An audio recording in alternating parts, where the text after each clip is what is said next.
Olá, querido irmão, a graça e a paz do Senhor Jesus seja contigo. Estamos juntos mais uma vez para estudarmos o livro de Gálatas e nós estamos chegando agora na reta final do livro. Se você comprou o livro e você quer nos acompanhar hoje, a partir de hoje, na verdade, até o final, eu não vou mais fazer nenhuma parada. Eu vou agora ministrar realmente o que está no livro, mas já estamos acabando, já estão faltando poucas páginas. E se você está nos acompanhando, nós estamos hoje na página 183, A Vida em Liberdade, a descrição final de Paulo sobre o padrão de vida do crente que vive pela obediência da fé, que crê na justificação pela fé e não pelas obras da lei. Amém? Então vamos ler lá em Gálatas 5, verso 13, nesse texto da palavra de Deus. Uma das coisas mais terríveis que realmente passa na mente do ímpio, do homem que não tem Deus, é de que a igreja não é um lugar de liberdade. Na verdade, para a maior parte das pessoas, igreja é lugar de escravidão legalista. Mas isso é mentira do diabo, ok? É mentira do diabo, porque a verdade é que o cristão é livre para desfrutar da graça do evangelho e da plena liberdade do poder do pecado. A liberdade em Cristo não é algo exclusivo para algumas pessoas mais espirituais, privilegiados, não. Isso faz parte da herança de todo filho de Deus. Você foi chamado para a liberdade da graça em Cristo, na sua casa, para todos os filhos. Amém? Mas quando nós falamos que fomos libertos da lei e que não vivemos mais na lei, mas assim, sim na graça, todas as vezes, é impressionante. Nós não estamos na lei, você foi liberto da lei. Venha para a graça. O que acontece? Muita gente se lembra para dizer, olha, muito cuidado, essa afirmação é muito perigosa, isso pode levar alguns irmãos a abusarem da liberdade. Eu sei que, eu creio mesmo na vida de muitos dos pastores que falam isso, eu creio que são homens de Deus e é gente sincera. Mas nós não podemos tentar proteger os irmãos de um suposto risco, confinando os filhos de Deus a uma prisão do legalismo. Não podemos viver assim. Essa não é a vontade de Deus. Não fomos chamados para isso, ok? Mas, pastor, é possível que tenha esse problema, que tenha esse desvio na mensagem da graça? Eu penso que sim, porque nem sou eu que estou dizendo, quem fala isso são os apóstolos. Antes de nós lermos aqui em Gálatas, vamos ler o que eles disseram. Vamos começar com Judas capítulo 1, no verso 4. Olha o que Judas disse. Pois certos indivíduos se introduziram com dissimulação, os quais desde muito foram antecipadamente pronunciados para esta condenação. Homens ímpios. E o que esses ímpios fazem? Transformam em libertinagem a graça de nosso Deus. E, ao fazerem isso, negam o nosso único soberano e Senhor, Jesus Cristo, ok? Então, esses ímpios que dissimuladamente se introduziram dentro da igreja, Judas faz questão de dizer, não são crentes. Podem dizer que são, mas não são, ok? Eles se infiltraram entre nós, tentam viver entre nós como se fosse parte da igreja, mas não são.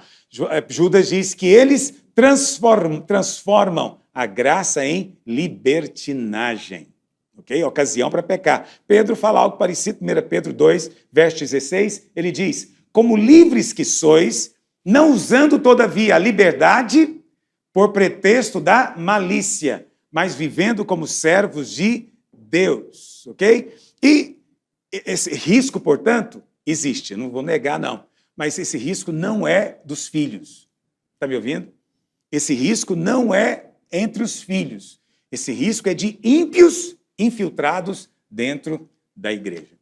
Então, aqui no capítulo 5, do verso 13 até o verso 15, Paulo faz um apelo para que nós, né, os Gálatas e nós também, permaneçamos na graça que fomos chamados, ok? E precisamos de entender o que é essa graça e essa liberdade. Vamos ler? Porque vós, irmãos, fostes chamados à liberdade, ok? Paulo está dizendo, vocês estão voltando para a escravidão. Não, viva na liberdade, viva na liberdade. Fostes chamados à liberdade. Porém, não useis da liberdade para dar ocasião à carne. Sede antes servos uns dos outros pelo amor. Uau! Então você foi chamado à liberdade, mas não use da liberdade para viver desleixadamente, de qualquer jeito. Porque toda lei se cumpre em um só preceito, a saber, amarás o teu próximo como a ti mesmo. Se vós, porém, vos mordeis e devorais uns aos outros, vede que não sejais mutuamente destruídos. Ok? Então, vamos lá. Em primeiro lugar, nós já estudamos lá no capítulo 4, que essa liberdade que Paulo está dizendo aqui é a liberdade da condenação da lei. Ok? É essa liberdade. Então, nunca podemos dizer que somos livres se ainda vivemos debaixo de condenação e de culpa. Muitos crentes, lamentavelmente, vivem ainda se relacionando com Deus como se tivessem dívida diante de Deus. Então, estão sempre com a sensação, né, de que não fizeram o suficiente para agradar a Deus, eles não oraram o suficiente, eles não jejuaram o suficiente, eles não foram no culto o suficiente, não contribuíram o suficiente, não lideraram o suficiente, tudo está pelas metades e ele está sempre se sentindo em débito, desqualificado. Por mais que ele se esforça, ele nunca sente que está apto para receber coisa alguma de Deus. Então, o fato é que esse irmão ainda não vive na liberdade. Infelizmente, quem vive assim não vive uma vida muito diferente do ímpio. O ímpio é que vive debaixo de condenação. A vida dele é que é uma vida de angústia. A nossa vida, não. A liberdade em Cristo é uma liberdade de toda condenação. Estamos debaixo do seu favor imerecido.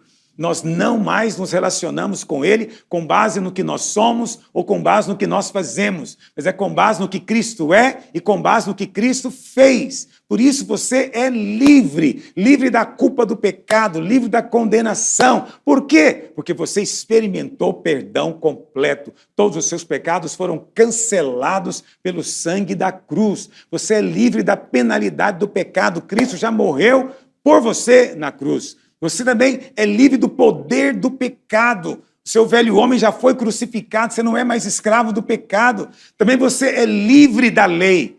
Você é livre das demandas, das exigências da lei, porque Cristo já cumpriu a lei no seu lugar, porque Cristo já levou toda a maldição da lei que você tinha que carregar. Você não tem mais que viver debaixo dessa tirania. Você agora está debaixo da graça, e a graça é liberdade. Mas como é que é ser livre debaixo da graça de Deus, pastor? Eu às vezes tenho essa dúvida, eu não consigo entender como é que eu vou viver na liberdade. Entendeu? Será que a liberdade em Cristo é algum tipo de anarquia, de bagunça, de fazer o que quer? Então, claro que não, ok? A libertação da servidão, né, da escravidão, de ter que buscar favor de Deus, merecer o favor de Deus, obedecendo à lei, não significa, eu fui liberto disso, mas não significa que eu não tenho mais que fazer a vontade de Deus. Ok? Ainda tenho que fazer a vontade de Deus. Mas eu quero mostrar para você 3 coisas a respeito dessa liberdade aqui. 3 aspectos que nós devemos considerar. Primeiro, nós já falamos aqui, baseado lá em Judas, a liberdade em Cristo não é licenciosidade. Ok? Não é libertinagem. Então, existem posições como essa, sim, de falsos crentes, entendeu? De gente que nunca nasceu de novo. E isso não é novo, isso tem acontecido nesses 2000 anos, desde os dias dos apóstolos, ok? E é algo realmente maligno. Esse é um extremo é a licenciosidade. O outro extremo, do outro lado, é o legalismo. A gente pode dizer que a licenciosidade está aqui do lado esquerdo, o legalismo está aqui do lado direito. Eles são 2 extremos que saem fora da estrada. Entendeu? O que é a licenciosidade, a libertinagem? É dar vazão para todos os instintos da sua carne, da sua natureza caída. Entendeu? E quando a gente fala de carne aqui, não estou falando da parte mole do seu corpo, estou falando de uma tendência inata do organismo para fazer aquilo que lhe dá prazer. E isso foi corrompido pelo pecado. Ok? Então, essa natureza que nós herdamos dos nossos pais, eles herdaram dos pais dele, foi distorcida pelo pecado.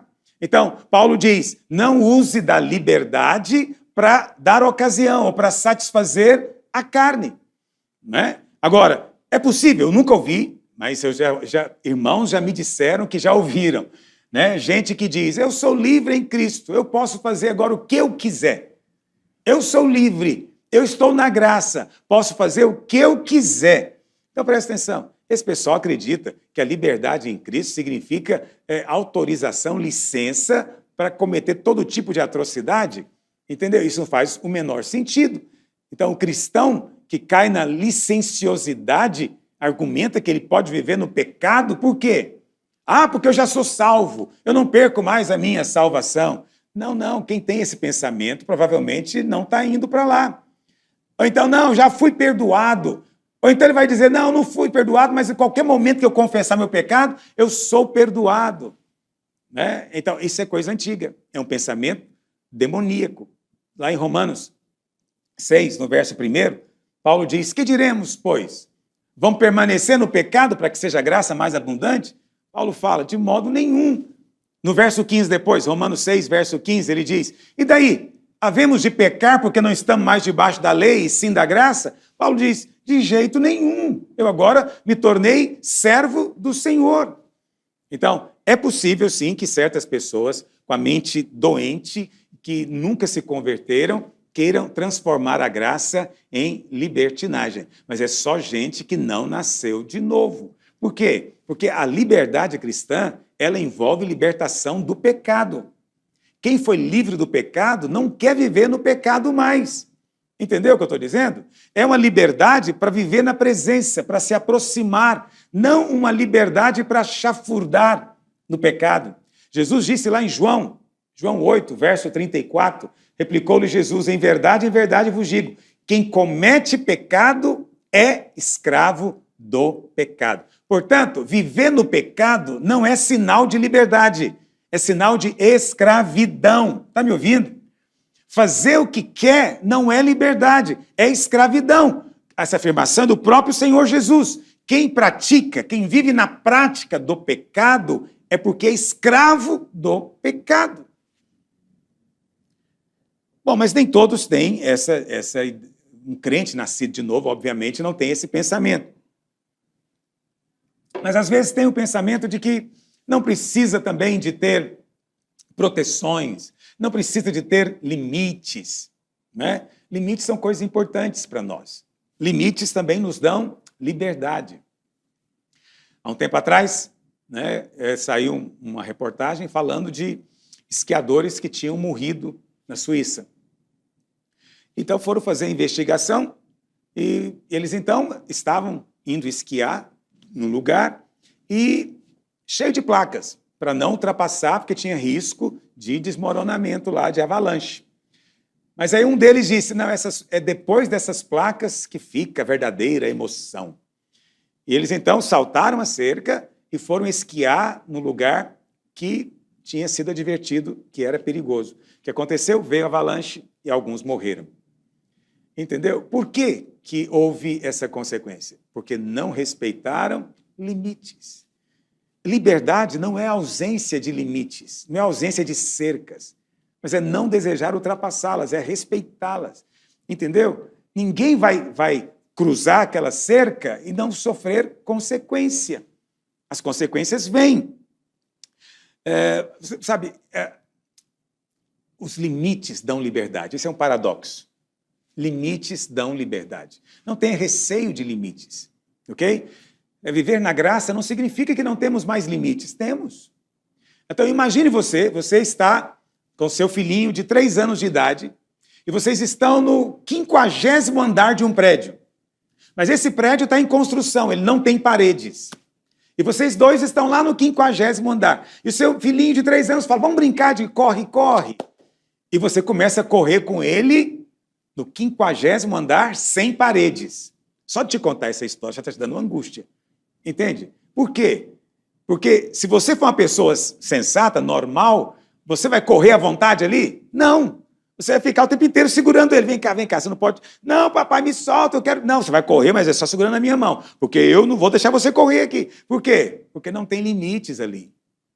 Mas se você mandar colocar as paredes, aí ele pode chamar você para brincar e você vai brincar com ele na inteira liberdade. Por quê? Porque a proteção, a cerca, te deu o quê? Liberdade. Que coisa impressionante esses paradoxos da vida. Não é? Você, às vezes, fica pensando que liberdade é aquilo ali. É um prédio sem paredes. Não, isso não é liberdade, isso é uma escravidão horrorosa, que vai te fazer mal e vai te oferecer um enorme risco, inclusive. Ok? Então, as coisas de Deus também são assim. Quando o Senhor diz, não coma desse fruto, é para o nosso bem. O diabo vai dizer, não, se você comer, vai ser como Deus. Né? Se você brincar aqui sem parede, você vai voar igual o Superman. Então, o diabo tenta nos enganar, nos seduzir para acreditar que Deus está nos privando de algo, quando Ele coloca limites para nós. Ok? Então, nós precisamos de entender que a nossa carne, né, ela, o tempo inteiro, ela tem desejos também. Mas você já foi liberto disso. Na verdade, no verso 24 aqui desse mesmo capítulo, Paulo fala que os que são de Cristo, todos os que são de Cristo, já crucificaram a carne com suas paixões e concupiscências. Significa que eu não sou mais escravo da natureza adâmica. Significa que a minha natureza, né, carnal não me governa mais, mas eu vivo no Espírito. Ok? E na medida em que eu ando no Espírito, no verso 16 do capítulo, desse mesmo capítulo aqui, diz, quando andamos no Espírito, jamais satisfazemos o desejo da carne. Ok? Então, o primeiro aspecto é essa liberdade não é libertinagem. Mas tem um outro aspecto, a liberdade também não é legalismo. Não pode ser legalismo. Paulo fala o quê no verso 13? Né? Ele diz, olha, vocês foram chamados à liberdade, porém, não useis da liberdade para dar ocasião à carne, sede antes servos uns dos outros em amor. Então, a liberdade em Cristo não é a liberdade para eu fazer a minha vontade sem respeitar o bem-estar do meu irmão. Entendeu o que eu estou dizendo? Nem fazer a minha vontade só para satisfazer algum desejo da minha carne. Então, a minha liberdade é a liberdade para eu ter comunhão com Deus sem medo. Entendeu? É a liberdade para eu expressar amor para com os meus irmãos, cheio de vida. Entendeu? Então, eu não vou ignorar a necessidade do meu irmão. Também não vou abusar dele, mas eu vou amá-lo. E através desse amor eu vou servi-lo. Então, a liberdade é um paradoxo, não é verdade? Olha o que diz. Fostes chamados à liberdade, no verso 13. Sede antes agora o quê? Servos. Então, é porque você é livre que você pode genuinamente servir. Entende? Só quem é livre serve. O Senhor Jesus era inteiramente livre, por isso ele pôde colocar um avental e lavar os pés dos seus discípulos, porque ele era livre, quem é livre serve. Quem não é livre não consegue servir, porque ele tem tanto merecimento, tanta justiça própria, tanto argumento da lei, do legalismo, então ele não serve. Entendeu? Quanto mais livre, mais você serve. Porque você não tem nada a temer, nada a provar, nada a perder. Essa é a verdadeira liberdade, mas é um paradoxo. É ser livre para servir. Esse é o significado do amor. Quando nós amamos, nós servimos uns aos outros. O amor é paciente, o amor não irrita os irmãos, o amor tem bons pensamentos, o amor pensa o melhor, o amor não tem atitudes ruins, não é? Então, quem ama, ele considera sempre o outro confiável, fidedigno, não é? Quando amamos uns aos outros. Aquele que ignora o amor, ele inevitavelmente vai cair na vala do legalismo. Então, o oposto, né, da licenciosidade é o legalismo. Enquanto aquela pessoa que é licenciosa, ela tem uma fé sem obras, o legalismo é a mistura da fé com obras, que era a doença dos Gálatas. Entende? É a mistura. Ele crê, mas ao mesmo tempo ele mistura com obras dele. Entendeu? O legalista, ele acha que tem que guardar a lei para ser aceito por Deus. Isso produz escravidão. Um tempo atrás, né, eu até conto isso aqui no livro, uma irmãzinha muito preciosa, ela me confidenciou algo, né, de como ela estava vivendo debaixo de escravidão da lei. Então, ela né, acima do peso, querendo muito emagrecer, ela criou uma lei para si mesma, se proibindo de comer chocolate. E ela divulgou para toda a família, os seus parentes, seus amigos, que ela agora seguia essa lei e ela nunca mais iria comer chocolate. Só que, para o desespero dela, depois que ela criou a lei, o desejo de comer chocolate só fez aumentar. Né? Deu um desespero nela por chocolate, porque é isso que a lei faz. A lei, ela evidencia, né, o desejo dentro da nossa carne. E aí, o que ela começou a fazer? Ficou constrangida, muito constrangida. E ela começou a se esconder para comer chocolate. Entendeu? O chocolate virou uma tentação tão grande, e aí ela comia e se enchia de culpa e de condenação. Como se não bastasse os mandamentos da lei, ela criou um para ela. Vê que vida horrorosa. Muitos de nós vivemos assim. E muitas igrejas são uma repetição dessa história. Entendeu? Na tentativa de terem bênção de Deus, favor de Deus, eles vão criando regras, milhares de regras, e eles pensam que estão agradando a Deus, mas estão oprimindo os irmãos. A grande verdade é que o legalismo tem fechado a porta da igreja, a porta do reino, para milhões de pessoas. Milhões de pessoas. Milhões de pessoas deixam de estar na vida da igreja por causa de regras legalistas, que não estão no Evangelho, ok? E mesmo aquelas que estão lá no Velho Testamento nem se aplicam para nós. Então, o legalismo, ele é a grande arma do diabo para que as pessoas fechem o coração para o Evangelho. E por que os crentes caem nessa tolice? Eu penso que é porque é muito mais confortável, né, você reduzir o cristianismo a uma listinha de faça, não faça. Isso parece uma coisa bem mais simples, né? O que é ser crente? É pode isso, não pode aquilo. Parece que assim fica mais fácil de perceber o nível que cada um está. Né? Parece que diminui a ansiedade de saber se estamos ou não agradando, participando aqui da igreja. Também eu acho que elimina a necessidade de buscar a direção do Espírito, porque você não precisa do Espírito Santo te guiar. Basta você saber o que a igreja permite e não permite. Basta você saber quais são as proibições. Então, eu não tenho que buscar mais sabedoria, basta eu ter regras. Então, essas regras, elas nos enganam, entende? E produz hipocrisia. Todo legalista é hipócrita, porque eles não admitem publicamente, mas eles não cumprem, eles não cumprem nenhuma dessas regras que eles próprios impõem sobre os outros, entende? Então, o grande problema do legalista é que, inevitavelmente, ele vai criar uma imagem de Deus terrível. E isso também é um impedimento para que as pessoas se convertam, porque todo legalista vai pregar um Deus que é punitivo, severo e mesquinho, que está preocupado com coisas insignificantes. E quando as pessoas olham para esse Deus mesquinho, elas falam, como é que eu posso crer num Deus assim? Um Deus que não é melhor do que eu? Entende? Esse é o problema do legalismo. Ele fecha a porta do reino. Agora, a grande acusação que se faz, né, principalmente contra mim, que estou aqui pregando, o pastor Luiz é da igreja da porta larga. Né? Então, os caras fazem questão de apertar a porta, dificultar a entrada, colocar o pé na frente, ninguém vai entrar. Eles acreditam que isso é que é expandir o reino de Deus. É um engano demoníaco. Entende? Agora, não tem esse negócio de porta larga. Jesus disse, eu sou a porta. Se estamos pregando Cristo, Ele é a porta. Ele é o critério. Ele é o padrão. Amém? Porque uma das coisas terríveis do legalista é que o legalista não tolera ninguém que é livre. Não tolera. Se você vive na liberdade perto de um legalista, ele vai te perseguir. Entende? Eles não admitem que você possa ter essa liberdade toda e ainda ter favor de Deus. E ainda dizer que é aceito pela graça. Entendeu? Então, eles não podem, de maneira nenhuma, permitir que a gente expresse a fé de um modo livre, nem criativo. Ele tem que colocar você o tempo inteiro na forma legalista dele. Ele tem que uniformizar. Entendeu o que eu estou dizendo? Então, todo legalista é extremamente preocupado com o que os outros vão dizer sobre ele, vão pensar sobre ele. Então, ele fica obsessivamente o tempo inteiro procurando a aprovação dos outros ao redor. Por quê? Porque ele vive só no exterior. Entende? Como a minha relação com Deus é baseada no meu espírito, nas coisas que estão dentro Não tem como eu ficar esperando a aprovação das pessoas, porque elas não me conhecem por dentro. Mas o legalista vive com tudo para fora. É uma religião exterior. Tudo que ele faz é do lado de fora. Então ele espera que as pessoas vejam. E para ele ser aprovado pelas pessoas é ser aprovado por Deus. Aí quando você é criticado por alguém, eles falam, você foi reprovado, olha aí. Se esse fulano não te aprova, que dirá Deus? Não confunda a aprovação de Deus com a dos homens.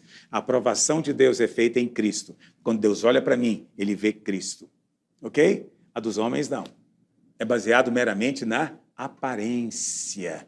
Ok? Então, infelizmente, o legalista acredita que quanto mais perto de Deus, mais ele tem que ter a cara amarrada, amarga, mais ele tem que virar um porco-espinho. Entende? Ele acredita que realmente aquele que serve a Deus, ele é essa pessoa angustiada, sofrida. Entende? A verdade do legalista, eu sempre gosto de dizer que os legalistas admiram João Batista. João Batista é o padrão para eles. Entende? Todo lugar que você vê irmãos dizendo que tem um mover novo e o mover é de João Batista, corre de lá. É lei. Entende? É lei e é muita pancada. Mas se você fala que segue o modelo de Jesus, eles não vão aceitar. Então, o bom mesmo é aquele pastor, né, que é miserável, que come mel silvestre com gafanhoto, que veste com couro rústico, de camelo, de bode. Esse é que é o homem de Deus. Não, Jesus não. Jesus tem uma túnica boa, transforma água em vinho, vai dançar em festa de casamento, vai em festa na casa de Zaqueu, de Mateus, pecadores. Não, esse não é o padrão. Quer dizer, eles amam mais Moisés do que Jesus. Acreditam que João é o modelo e não Jesus. Infelizmente, essa é a realidade das igrejas que nós vivemos, igrejas evangélicas, são todas igrejas joaninas. Deveriam ser chamadas de joaninas, porque é isso que acreditam. Há um tempo atrás teve um mover de cantar de costas, né? Então todo mundo vestia pano de saco e acreditava que era assim que ele ia ser aceito por Deus. Né? Um dia eu cheguei para um e falei, você está cantando de costa para quem? Quem te falou que Deus está aí do lado da parede? Ele acreditava que tanto de costa para mim estaria de frente para Deus. Eu falei, mas pode ser que Deus está aqui do meu lado e você está de costa para nós dois. Entende? Quer dizer, não tem o senso do ridículo. Não tem o senso do ridículo. O legalismo, invariavelmente, se torna motivo de piada. Toda igreja legalista vai viver debaixo disso, porque é um veneno. Paralisa o corpo de Cristo, cega o nosso espírito, desperta orgulho no coração. Então, o legalismo, ele destrói a vida cristã. Torna a liderança cristã, ou a vida cristã, uma prancheta com um montão de ações que devem ser checadas e verificadas no controle de qualidade da vida dos crentes. Paulo diz, né, já expliquei para você aqui, lá em 2 Coríntios 3, que a lei é um ministério de condenação e de morte. Não há nada que destrua mais o mover de Deus do que o legalismo. A terceira coisa, então, se a liberdade em Cristo não é licenciosidade, libertinagem, e nem é também o legalismo, o que é a liberdade? A liberdade em Cristo é a liberdade no amor. Paulo diz no verso 14, porque a lei se cumpre num só preceito, a saber, amarás o teu próximo como a ti mesmo. Ok? Você já foi liberto da lei, você não precisa mais tentar cumprir a lei com o fim de ser aceito por Deus, com o fim de ser abençoado por Deus. Você é aceito, abençoado e favorecido por causa da obra de Cristo. Pastor, mas eu não consigo entender, a gente não vai cumprir a lei? Sim, nós vamos cumprir a lei, mas não porque tem um mandamento dizendo que eu tenho que cumprir a lei. Eu vou cumprir a lei porque a lei já está escrita no meu coração. Então, eu não amo porque a lei diz amarás. Eu amo porque o amor de Deus já foi derramado no meu coração. João diz, aquele que não ama não viu a Deus e nem o conhece. Quem conhece a Deus, ama. Quem conhece a Deus não vai obedecer o mandamento de amar. Entende? Que quem vai apenas obedecer o mandamento, ele nem quer fazer aquilo. Ah, eu não concordo, não gosto, mas vou fazer, tem que fazer. Se eu não fizer, Deus vai achar ruim. Então ele faz exteriormente. Isso é a lei de Moisés.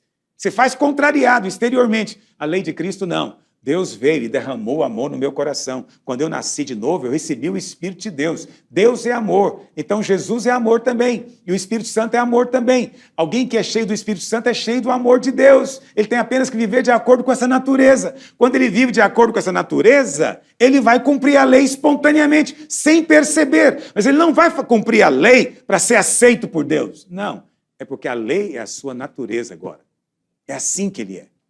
É assim que é a vida dele. Está entendendo o que eu estou dizendo? Na verdade, vamos fazer muito além do que está escrito na lei. A lei fala só para não cobiçar outra mulher. Mas nós não. Não é que nós não cobiçamos, nem adulteramos, mas nós amamos a nossa esposa. Nós amamos. Porque você pode ter muitas razões para não adulterar. Entendeu? Mas a verdadeira razão tem que ser porque eu amo a minha esposa. Mas só a graça produz isso em você. A lei não produz. Ok? Então, uma vez que você ama, por que o amor é o cumprimento da lei? Porque se você ama, você não vai praticar nada contra ele, você não vai fazer nada para prejudicá-lo, não vai matar, não vai adulterar, não vai roubar, não vai mentir sobre ele, nada disso. Na verdade, como diz Paulo no capítulo 6, no verso 2, vamos levar as cargas uns dos outros. Paulo diz que essa, inclusive, é a lei de Cristo. Vamos ler? Olha o que ele diz. Levai as cargas uns dos outros, e assim cumprireis a lei de Cristo. Qual que é a lei de Cristo? Amar, como ele nos amou. E como nós fazemos isso? Levando as cargas uns dos outros. Entendeu? Então, essa liberdade, como eu disse para você, ela não pode existir sem limites. Mas também tem uma outra coisa. Ela não pode existir sem disciplina. Isso é uma coisa interessante, porque na cabeça de muitos irmãos, disciplina é sinônimo de lei. Ok? Disciplina não é lei. Disciplina é algo que vai te dar liberdade. Disciplina produz liberdade. Entendeu? Ainda que por um momento ela pareça tirá-la. Então, uma ilustração óbvia, né? Eu gosto de assistir, obviamente, eu só vou poder viver uma experiência dessa quando eu tiver um corpo glorificado, mas eu gosto muito de assistir pessoas, por exemplo, surfando. Gosto de assistir esportes, né, que eles ficam fazendo aquelas manobras com skate, né, com esquis. Tudo aquilo é maravilhoso. Eu pergunto para você, aquele pessoal que tem aquela liberdade toda, que vem e vira e tal, esse pessoal, eles nasceram assim? Não. Eles conquistaram essa liberdade com disciplina. Eles se disciplinaram, fazendo, repetindo, né, sendo orientados, até que eles chegaram num nível tal que eles agora têm a liberdade de fazer o que quiserem ali. Não é maravilhoso isso? A disciplina produziu isso. Isso vale para quem quer tocar um instrumento. Entende? Se você quer tocar um instrumento, não é maravilhoso você ver um pianista que toca qualquer coisa? Ele é livre. Quando ele põe a mão, ele é livre. A mão dele é livre. Eu queria ter essa liberdade, mas essa liberdade custa o quê? Disciplina. Disciplina. Então, você vê, eu falei para você dos limites e agora estou falando de outra coisa. Disciplina. Então, nunca ignore a importância da disciplina para você viver no espírito. Ok? Porque a disciplina te permite, sim, viver na liberdade. Agora, quando eu falo de... Pastor, o que é disciplina na vida espiritual? Veja, disciplina na vida espiritual envolve você dizer não para o seu corpo e sim para o seu espírito. Então, tem esse livro. Eu comprei esse livro, estou assistindo as lives, está sendo uma bênção, mas na hora que você vai ler, você fica indisposto. O seu corpo não quer ler, entendeu? Agora, como é que você vai alcançar liberdade para falar desse assunto? Como é que você vai falar dele com fluência? Tem que ter disciplina, você tem que pegar e ler. Minha mente divagou, vou ler de novo. Parece que eu não entendi isso aqui. Eu vou sublinhar, vou pesquisar, vou mandar uma pergunta.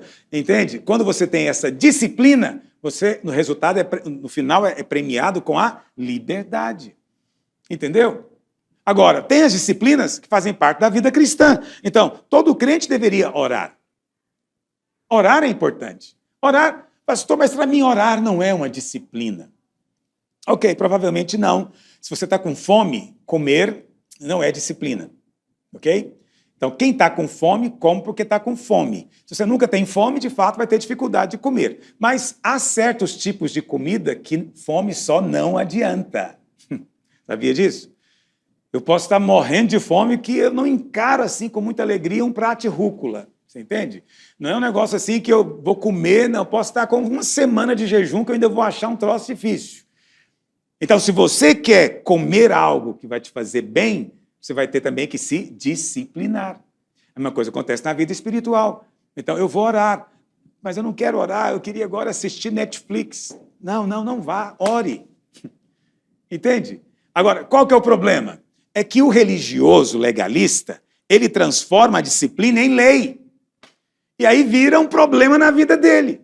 Entendeu? Quer dizer, em vez de ele entender que é para o bem dele, não é para o bem de Deus, é para o seu bem. Vai orar, vai ler a Bíblia, isso vai ser bom para você, vai te nutrir, vai te alimentar. Então, tem poder na sua vida. Aí ele transforma isso numa lei. Aí na hora que ele não ora, ele fica culpado. Ah, eu não orei, Deus não vai me ouvir mais. Ah, eu não li a Bíblia, agora como é que Deus vai me usar? Olha aí que inferno que vira a cabeça do legalista. Quer dizer, tudo ele transforma numa lei que ele tem que fazer com o intuito de alcançar favor. Não, é para você. Quando você deixa de ler a palavra ou de orar para fazer outra coisa supérflua, sem valor, você é que saiu perdendo. Mas uma vez que você caiu em si e percebeu a bobagem que você fez, volta lá, vai ler. Insiste. Entende? Ah, eu sou tão indisciplinado, nunca vou receber de Deus. Mas quem te disse que são os disciplinados que recebem? Não, você não é abençoado pela sua disciplina. Você é abençoado porque você é filho. Agora, a disciplina, ela tem, vamos dizer, recompensa. Toda disciplina tem recompensa. Algo de bom que você faz todo dia vai acabar te abençoando. Mas isso não tem nada a ver com sua aceitação diante de Deus. Não transforme isso numa condição para ser aceito em Deus. Está me ouvindo? Orar, ler a Bíblia, jejuar, são disciplinas espirituais, mas elas não têm poder para mudar o seu acesso. Você não é aproximado por Deus pelo tanto que você ora. Você é aproximado pelo sangue. Você não é aproximado porque cantou um corinho bonito, porque Deus se emocionou com o seu corinho que você cantou. Não, você é aproximado pelo sangue. Mas há mérito no louvor? Sim. Há vantagem na oração? Claro. Mas você não é aceito por causa disso. Isso não altera a sua herança e os seus privilégios em Cristo. Entendeu? Por quê? Porque é para você mesmo a disciplina. Não é para você ser aceito diante de Deus. O acesso é só pelo sangue. Amém? Então, por que tem disciplina? Porque nós temos corpo ainda. Então, nós somos um ser espiritual. O nosso espírito tem uma vontade, mas o nosso corpo tem outras vezes. E o corpo, invariavelmente, não quer as coisas boas. O corpo só quer o que é ruim. O corpo não gosta de comida saudável. O corpo não gosta de coisas que são louváveis. O nosso corpo está sempre atrás daquilo que não é o melhor. Então, ele tem que ser limitado, disciplinado. Porque se você não faz isso, você tem perda. Entende? Agora, o seu espírito não, o seu espírito quer ter comunhão com Deus. Mas o seu corpo quer jogar bola, quer dormir, quer ver televisão. Entende? O seu corpo quer o pecado, o seu espírito quer a comunhão. Então, existe essa luta. Por isso, há necessidade de você ser liberto da lei. A gente fala de ser liberto da lei. Por quê? Porque se você não for liberto da lei, você não vai viver essa liberdade para a qual você foi chamado. Entende? É preciso experimentar essa libertação. Então, mais uma vez, o que é lei? Lei é tudo aquilo que você tem que fazer para Deus com o intuito de ser aceito por Ele. Você faz com o objetivo de se qualificar para a bênção. Mas você foi liberto da lei. O que isso significa? Significa que você não tem que fazer mais nada para ser aceito. Você é aceito por causa da obra do Filho.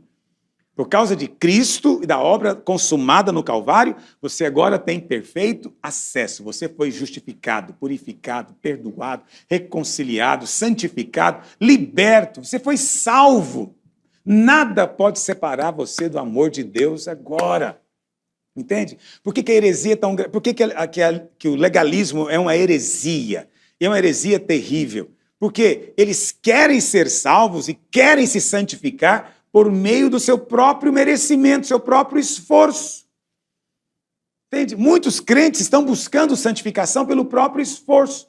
Mas toda a obra é feita por Deus. Desde a salvação, a regeneração, até no dia que você for glorificado. Nada é você que faz, é Ele que faz. E o que é graça? Graça é aquilo que Deus faz por mim. Lei é o que eu tenho que fazer para Ele. Graça é o que Ele faz e já fez por mim. Nós estamos debaixo da graça. Nós estamos debaixo agora daquilo que Deus faz por nós. Isso significa que eu não vou viver mais na prática do pecado, porque o que está dentro de mim agora é a vida do próprio Deus. Mas o legalismo é terrível porque ele anula a graça. Paulo diz, eu não anulo a graça. Porque se a justiça procede, da obediência aos mandamentos da lei, conclui-se que Cristo morreu em vão, ok? Então, a lei não foi dada para produzir em nós essa aprovação, a santidade. Na verdade, a lei foi dada a mostrar o pecado. Eu já te citei exemplo aqui para você esses dias, né? Basta eu te dar um comando e o comando tem um efeito contrário. Então, se eu disser para você agora, não pense em futebol, o que você vai pensar imediatamente? Em futebol. Entende? Depois não vai nem conseguir tirar da sua cabeça. 1 Coríntios 15, 56 diz o quê? Que a força do pecado é a lei, é a proibição. Nós já lemos, mas vamos ler de novo. O aguilhão da morte é o pecado. E a força do pecado é a lei. A lei foi dada para mostrar o pecado. A lei revela a nossa verdadeira condição. O problema nosso é que nós temos uma opinião muito elevada a respeito de nós mesmos. Entende? E Deus, então, precisa de provar que nós somos fracos. Eu sei que você vê cada fracasso como sendo uma derrota. Mas, na verdade, é a maneira que Deus tem de libertar você da lei. É levando você ao fim de si mesmo, ao fim da sua própria força. Quando você reconhecer que em você mesmo você não pode cumprir, você não tem como vencer por você mesmo, você vai estar mais perto da vitória, porque você vai clamar pelo socorro do céu. Entende? Romanos 3,20 diz que nenhuma carne será justificada diante de Deus pelas obras da lei. Por quê? Porque pela lei vem o conhecimento do pecado, não vem libertação do pecado. Entende? Pela lei vem o conhecimento. Romanos 7,8, Paulo diz, mas o pecado tomando ocasião pelo mandamento. Então o pecado está sempre procurando a ocasião. E a ocasião vem por onde? Pelo mandamento, pela lei. Entende? Pela lei. E o pecado produziu todo tipo de concupiscência. Mas olha o que Paulo diz no final. Sem lei, está morto o pecado. Sem lei está morto o pecado. Você foi liberto da lei, filho. A lei, na verdade, foi dada para ser quebrada. Para que depois que a tivéssemos quebrado completamente, estivéssemos totalmente convictos da nossa incapacidade. Entende? Chegássemos no fundo do poço. O fundo do poço é o lugar mais próximo da glória na vida de muitos irmãos. Entende? Hoje, o Senhor é que quer cumprir em nós as suas próprias exigências. Entendeu o que eu estou dizendo? Tem muitos irmãos que dizem constantemente, pastor, eu não sei porque eu sou tão fraco. Mas esse é que é o problema. Você é fraco demais para fazer a vontade de Deus, mas não é suficientemente fraco para desistir de tentar. Você ainda vai se levantar e tentar de novo e tentar de novo. Então, o nosso problema não é a fraqueza, é o contrário, é a força da nossa carne, é a força da nossa alma. Entende? Então, já falei para você um dia a ilustração do homem nadando, né? Então, todo salva-vida sabe disso. Antes de salvar um homem que está se afogando, é preciso deixar ele desfalecer. Enquanto ele estiver debatendo, você não consegue salvá-lo. Entende? Tem muito crente que ele está o tempo inteiro se debatendo, tentando viver a vida cristã no braço dele. Mas o máximo que ele consegue é isso, é gastar energia, esforço, e no final tem fracasso. Vive o tempo inteiro numa luta interior constante. Entende? Então, qual que é o grande sinal de maturidade? É quando você descobre a sua incapacidade, filho. O dia que você fala, que eu preciso é da graça, meu Deus. É isso que eu preciso. Agora eu entendi que eu preciso é do favor imerecido. Crianças são cheias de justiça própria, pensam de si além do que convém. Gente adulta sabe, na minha carne não habita bem nenhum. O homem espiritual, ele é totalmente consciente da impotência e incapacidade da sua carne para fazer e cumprir a vontade de Deus. Por isso ele descansa no Senhor. Então você tem que chegar nesse ponto de reconhecer, na minha carne não habita bem nenhum. A lei é espiritual, a lei é boa, mas nós não, nós somos carnais, nós não conseguimos cumpri-la. Somente o Espírito Santo pode fazer, e quando eu ando no Espírito, eu não vou satisfazer o desejo da carne. Entende? É o Espírito que me leva à vitória. Então, hoje é dia de termos uma postura de humildade diante de Deus. Reconheça, filho, você de si mesmo não pode fazer nada para ser aceito por Deus. Mas se você crer que Cristo já fez, e você entrar na obediência da fé, entender que você é aceito, santificado, glorificado, tudo vai acontecer por causa dele, Cristo, você vai experimentar vida, vitória e, acima de tudo, liberdade. sua opinião a respeito de si mesmo ainda é muito alta. Ainda é muito alta. Você precisa de chegar ao ponto de dizer de mim mesmo, não sou coisa alguma, não sou eu mais quem vivo, Cristo é a minha vida, ok? Então, eu tenho que te dizer isso. O único caminho para você chegar nesse ponto é você tem que se desiludir consigo mesmo. Você tem que se desapontar. Você tem que chegar ao ponto de dizer, eu já tentei de tudo, não consigo. É impossível ser crente. É impossível no seu braço. Entende? Mas essa é a glória, a nova aliança. Não tem nada a ver com o que você faz, tem a ver com o que Cristo fez. Não tem nada a ver com as suas exigências e demandas, tem a ver com o suprimento do céu. Amém? O Senhor possa abrir os seus olhos nesses dias, para que você viva na liberdade dos filhos de Deus, sem peso, sem culpa, sem angústia, em paz, na presença do Senhor. A glória nesse evangelho. E você foi chamado para ele. Amém? Deus possa abençoar você. Até a nossa próxima live. Você foi abençoado? Então envie esse vídeo para um amigo. Assim ele também será.